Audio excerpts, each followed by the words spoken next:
everybody. We're really very happy to have Ellen Sinopoli today for an interview. I'm coming to you from the Martinez Gallery in Troy. Ellen is also in Troy. In fact, Ellen is one of the main iconic figures that one sees in the Troy landscape.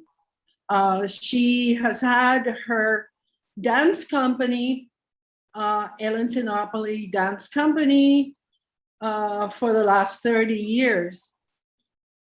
Fortunately, she is in residence at the Egg, which those of you who are in the Capital Region know what I'm referring to. Those of you outside of the Capital Region probably don't know that we have a government complex of buildings and others in Albany that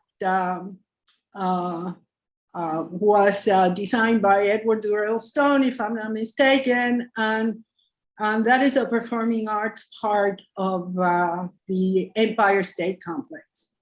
So, Ellen, is that so? Are you still in residence at the Egg? We are. The company is 31 years old. We've been in residence for 30 years of that. So that was a very fortunate position for us to be in. I have never had a school or a studio. We do a lot of outreach and education, but that's going into public schools and other kinds of spaces. So I didn't have a space within which to rehearse.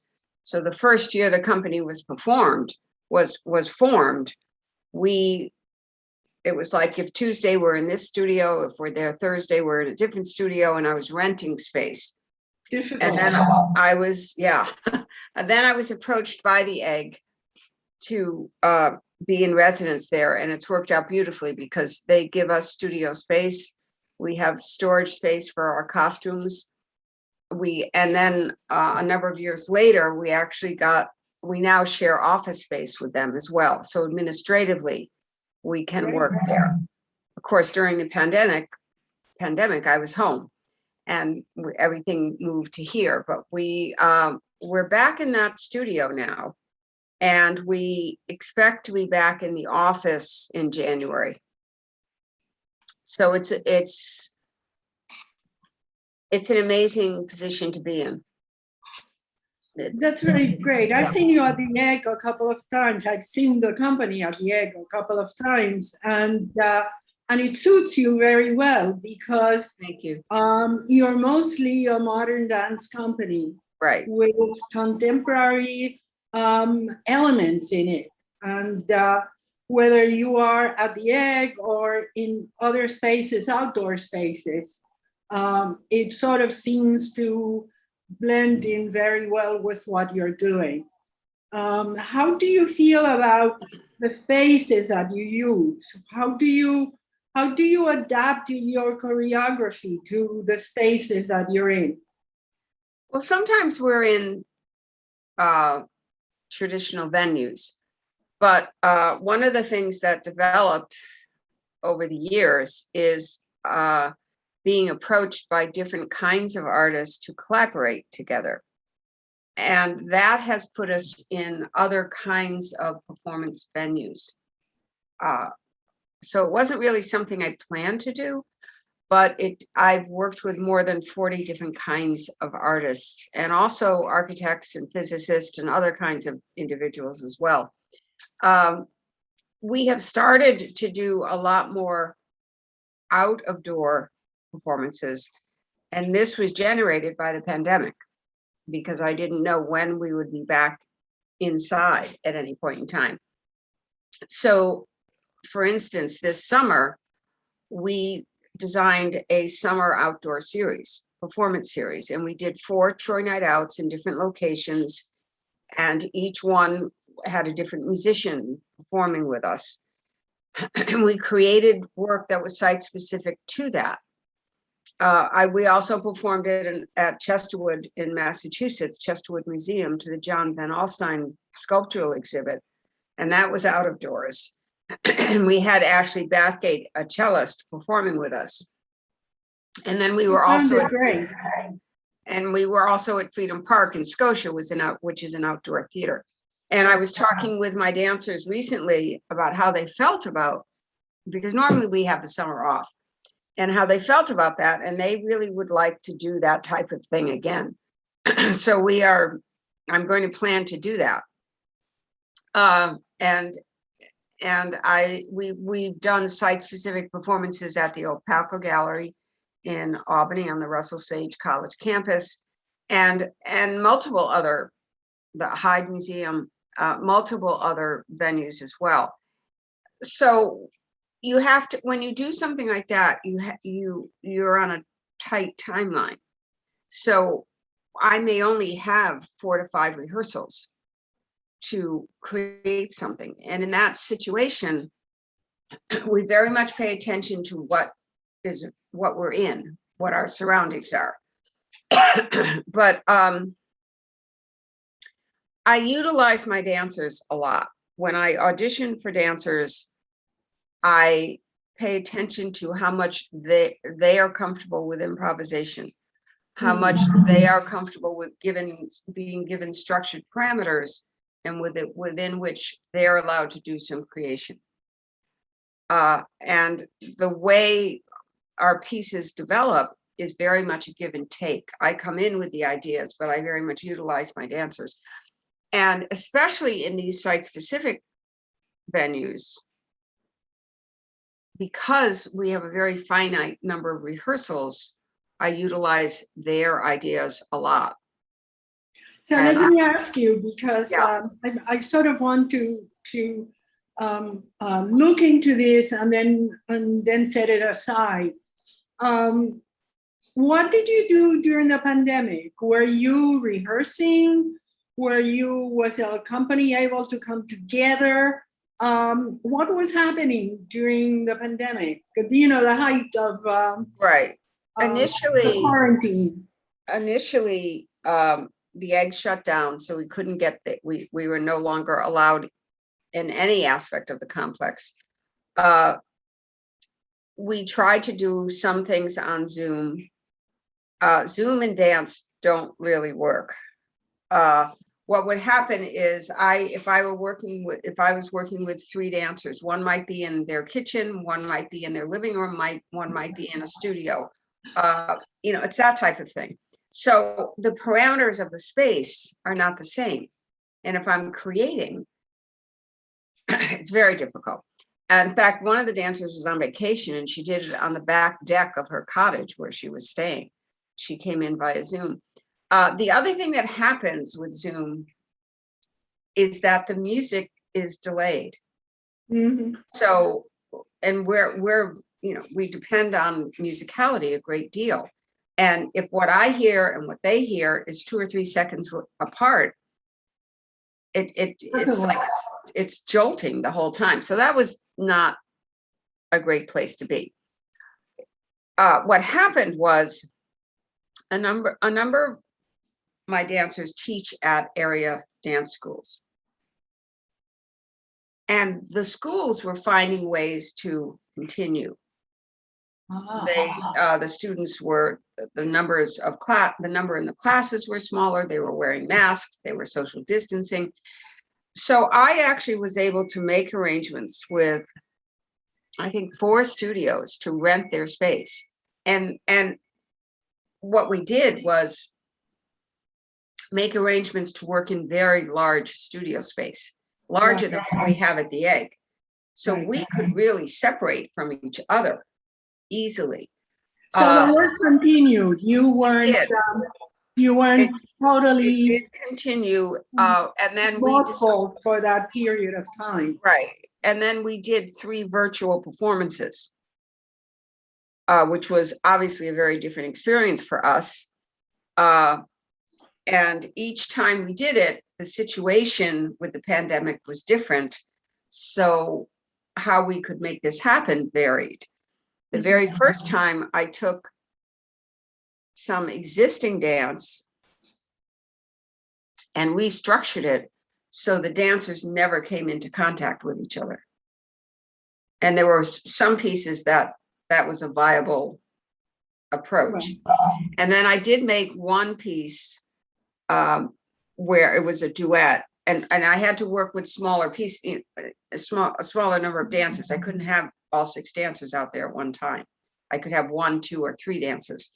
And I choreographed that piece so the dancers never came into contact with each other, specifically because of that.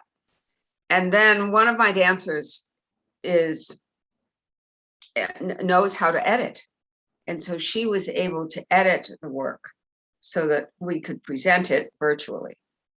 That's great. Now, you mentioned earlier something about auditions, and you like to see the capacity that your dancers might have for improvising.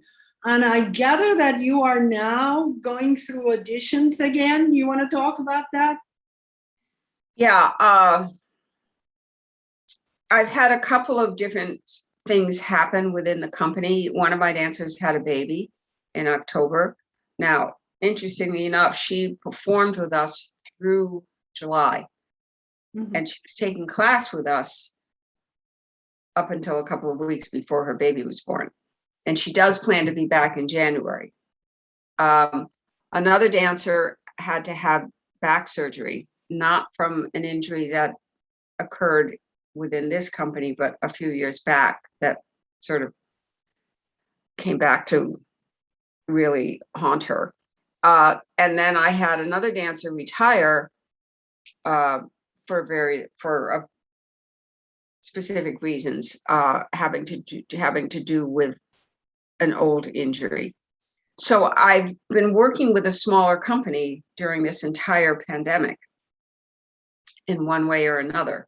It's been okay because the way we've been able to perform is not the same. I don't need all 6 dancers at one time. That's the number I usually like to have. So I've tried to hold a couple of auditions. Normally we hold them in April, May, or June to start the new season. I tried to do one in October, and I'm trying to do one now in December. I don't know what kind of response I'm going to get. How willing are people? Most people come from other areas that are in my dance company. So how willing are people to move right now? So you would never go beyond the 6,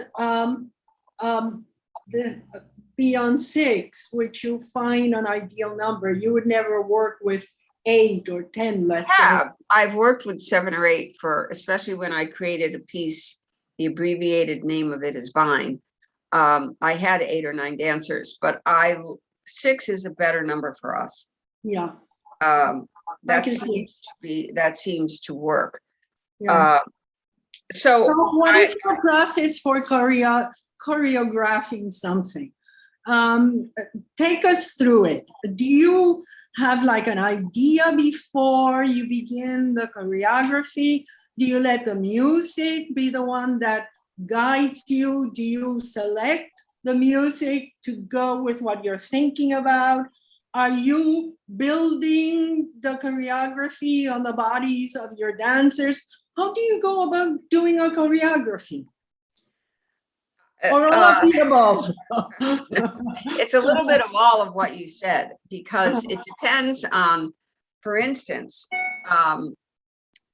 with John Van Alstyne out of Chesterwood, the ideas came from his sculpture. And the music was layered over it. I just gave Ashley permission to do whatever she wanted. She came to a rehearsal. She decided she was doing a certain amount of improvisation and also perhaps doing some existing repertory that she had. So sometimes it's determined by the space I'm in.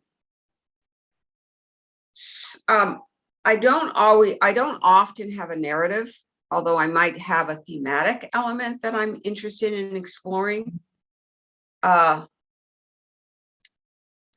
There was a physicist that I worked with.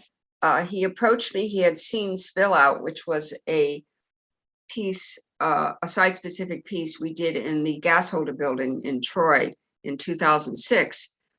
And I collaborated with Francis Burnett. This was a very unique kind of performance. So he came up to me and he said, I see what I'm trying to teach my students in the work that you just created. Would you like to collaborate? Well, it took a couple of years, but eventually we spent a semester in residence at UAlbany. He's chair of the physics department there. His name is Keith Earle. And we explored various laws of physics.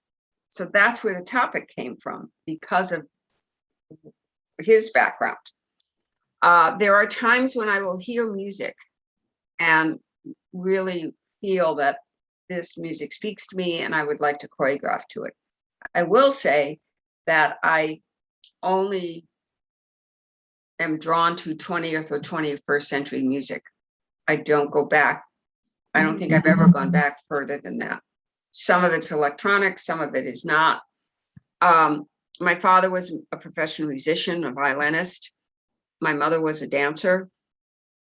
So musicality is very much a part of me. And I am drawn to music because of how it's approaching the structure of the music. So that will give me an idea. And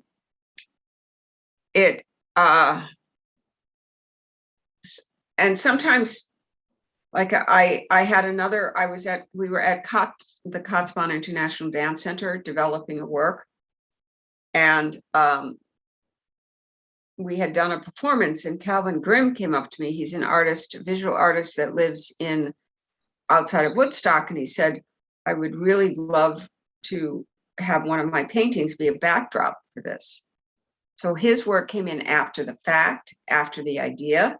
But I think and the piece was entitled Sea Ghosts. I think initially it was the music I was very interested in, but sometimes I'm interested in an idea. How does poverty affect? So do you have strong feelings when you're choreographing, or do you have images? Are there images that you're trying to glue together with other things? Yes, yeah. What's happening in your mind? In other words, what's happening there while you're choreographing? Well, let's take this work, Slipping Through, that I wanted to celebrate movement. It was the beginning of the pandemic, and I didn't want to go down that path of woe is me. So I wanted to celebrate music and movement. And I had worked with Don Byron in the past, and he had a piece of music that I really thought it's a jazz component of things. So I got permission to use the music. When we went into rehearsal, what I do is I play the music hours on end, if that's where the idea is coming from. I'll play it in the car, I will play it at home. And so and what I try to do is capture the essence of the music in that particular case. So I come in with very specific ideas for movement. Sometimes I'll just close my eyes and listen to the music. And if images aren't coming rapidly through my brain, then I can't use the music. So I come in with ideas, but rarely is the movement concrete. I may have patterns that I put together, but once we get into the studio, they become malleable. And it's my dancers that will work back and forth with me until we get it to a place where it's effective, visually, rhythmically, physically. Yeah, I like very much the impression that your choreography gives. I've always liked that the bodies of your dancers are not traditional ballet bodies as such. Absolutely. They are modern. and I like that development in ballet companies now, or in dance companies. I like the idea, which I first saw in Limon, I think, this odd body, or Alvin Ailey with the then not very well-known African-American body dancing, on stage, or is it John Taylor? Paul uh, Taylor. Paul Taylor, Yeah. Paul Taylor, who also his own body was unusual when it moved, and but that appears to be something that has been embraced in the 21st century, and I like all of your dancers are terrific looking, but it's not that gaunt, ballet Right. look of old. And so I'm wondering how much those bodies are able to give you ideas. I tell my dancers that I want them to be lean and muscular. I do not want them to, I'm not interested in skinny. Yeah. Okay. But I also look for what the dancers bring to movement. One dancer may be very grounded in their approach. Another may be very rhythmical. Another may be very fluid. So I want different qualities of a dancer to be there. I don't want them to approach movement all the same. And they need to be artists. They need to know how to interpret movement so that it says something. So it is a collaboration in one sense. It isn't like just one voice. No, it's never one voice. Yeah. It's a group voice. But then maybe some of it remains improvisational, but there are very structured parameters around it. More often than not, it's become set choreography. Improvisation was used to develop it, but then it's concrete. So what's coming on? So what's next? I know that you're having a couple of things this weekend. I don't know if this is going. We share a concert with students at Russell Sage College. I taught there for 25 years.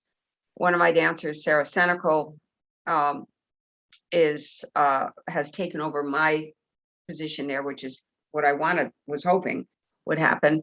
So there are student works in there that are developed during their class time, and then we're there as a featured guest artist. Prior to that, we did a performance at the Sand Lake Center for the Arts, which is a small space in Averill Park. It was a church. And I had 3 dancers with me for that concert for a variety of reasons. It's maybe 50, 60 people were in the audience. It was our first time back inside, but it was very well received. And as a result of that, I'm really considering this concept of dance for small spaces. Oh. And putting together something more concrete and trying to market it and to see if we can't do that type of thing in a variety, and then try to get some funding, because often these small spaces don't have a ton of money. And so if I can get some funding to help cover that to a certain degree. So that's one of the things that I'm have in the back of my brain. We have a May concert at the Egg coming up, and Ashley Bathgate is going to be performing. She was supposed to perform a year and a half ago, and it obviously did not occur. And I have 2 pieces. They're fairly short. They're 10 minutes or less, contemporary work, and she will perform those live. One of the pieces we did at the Troy Music Hall because we were approached by the Bach Cello Suites workshop, and that's where I met Ashley. That piece was performed there, and a week later, the whole country shut down. The other piece, Fault Line, which I call Fault Line, was supposed to be done in May, and so that has never been performed. So we're hoping that the 2 pieces, Within the Quiet and Fault Line, will be performed in the May concert. So that's a question of pulling them back up. But then I'm going to be working with Maria Zementowski and Brian Mellick. Maria is a guitarist. Brian is a percussionist. I've worked with them a lot. And she has written a piece of music, and we're going to already existing, and we're going to choreograph to that music, and they will perform live.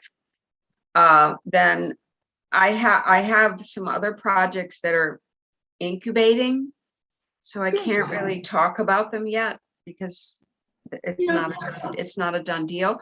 But again, they're collaborations, and I'm very excited about them.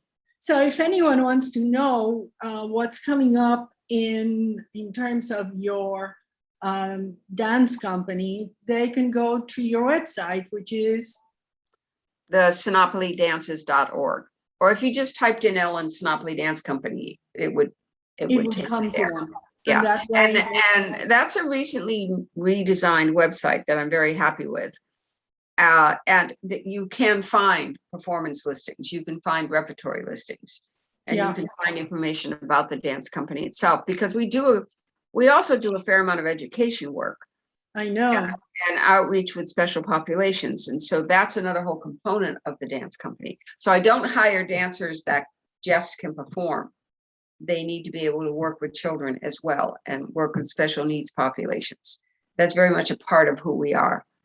So I hope next time we meet, we can talk about your education program. So that would be great.